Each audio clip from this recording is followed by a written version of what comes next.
Bonjour à tous et à tous, bonjour à tous les suiveurs et à tous les inconditionnels de Grégoire Omnisport. Philippe Kenny libère les Lions locaux. Donc Philippe Kenny a marqué le seul but de la rencontre face aux Béninois.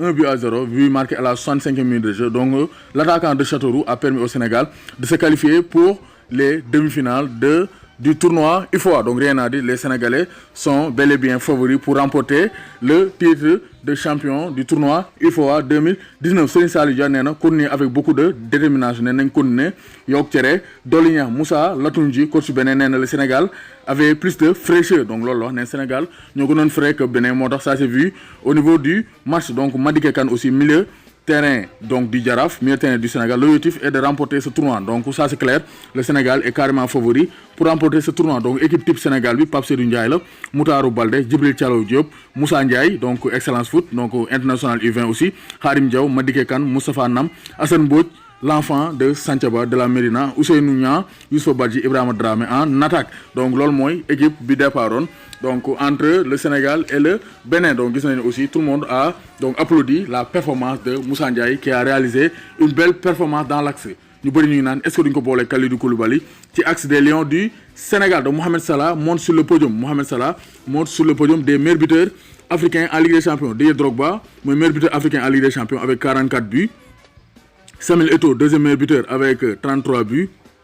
Mohamed Salah, troisième avec 24 buts. Seydou Doumbia, Côte d'Ivoire, 19 buts. Sadio Mané et Pierre-Emerick Aubameyang, donc cinquième et sixième ex-aequo avec 15 buts. Donc loolu mooy le classement des buteurs, meilleurs buteurs africains en Ligue des Champions. Donc Salah mu ngi dox ci tànku Samuel Eto'o. Donc Seedorf et Kluivert veulent près de 5 milliards. Donc pour licenciement abusif ne ni leen dàqee tegul ci yoon donc dañoo wàcc yoon waa Cameroun bañ dàqee Seedorf ak Kluivert après la CAN 2019. donc ñoom ñu ngi topp gars yi ci yoon di leen laaj près de 5 milliards. donc ça aussi c'est toutes les conséquences les Européens dañuy ñëw fi pour xaalis rek.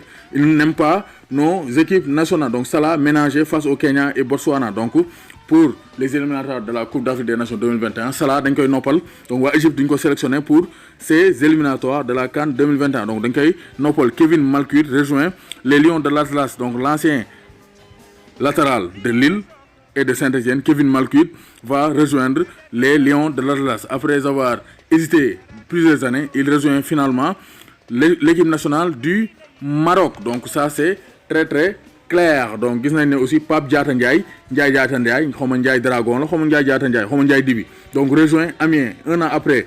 donc après avoir signé au Jaraaf, l'ancien potier du Jaraaf et de l'AS Douanes a paraphé un contrat d'une année avec Amiens, donc le club de l'Amiens AC, club de National 3 en France, 5e division.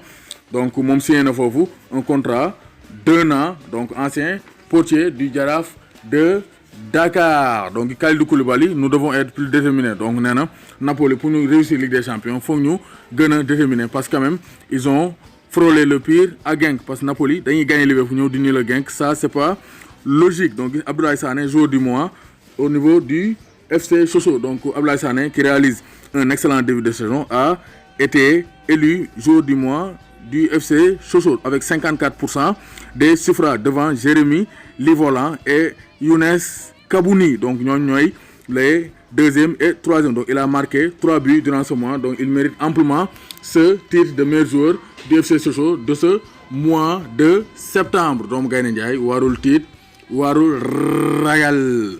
léegi ku bëgg a abonné compte Instagram Grégoire Omnisport da ngay tapé Grégoire _du_bas Omnisport, Grégoire _du_bas Omnisport, page Facebook Grégoire Omnisport, Snapchat Grégoire Omnisport. donc partout c'est Grégoire Omnisport mooy Snapchat, Instagram, Facebook, YouTube, Grégoire Omnisport. vous serez toujours informé sur tous les réseaux.